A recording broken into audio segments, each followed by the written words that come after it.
What's interesting to me in this week and getting around the region and talking to customers is I think we largely as business leaders are underprepared for the arrival of Generation Alpha, and we think there's a huge productivity uplift.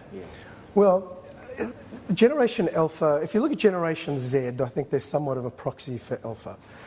So this is a cohort that is already used to the gig economy.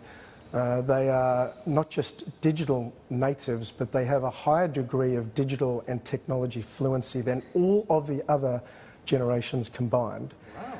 This cohort, when they come into the workforce, are going to have a completely different expectation of the systems that they use to be productive.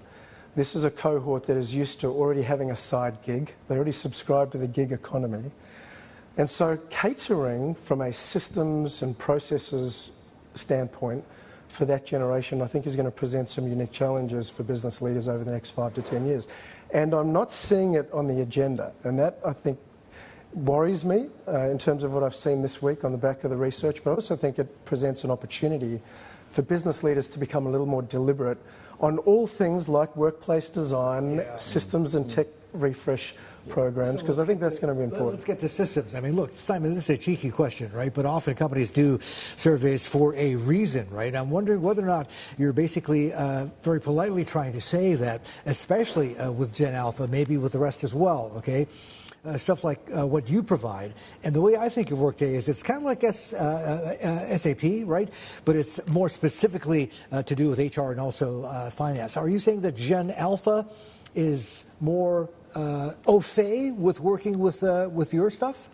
Well, I think not just Workday, but I think Generation Alpha, given the level of digital and technology fluency they have, their expectation coming into a modern day workplace is that they have a fantastic employee experience.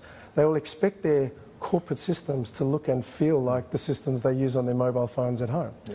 And I don't think, by the way, that's an unreasonable expectation, but I think the challenge for business leaders, especially in APAC, I mean, remember, we're 2/3 of the world's population. We are growing at more than 1.5% on a GDP basis, faster than the rest of the world. In fact, more than half of the GDP comes from this region. So business leaders in APAC now need to look at this multi-generational workplace and figure out how, in an environment of tight macroeconomic uncertainty, they lift productivity. We think there's an unlock here in getting better collaboration between 5 generations to come together for ideation. And let me give you an example. How many boards, even advisory boards of guests that you've had on the show over the years, have a 20-something-year-old on their board? The answer is not many, maybe none. Yeah. So we need to start divorcing ourselves from traditional hierarchies where tenure means capable and start moving to much more of a skills-based theme, and that means being a little more inclusive of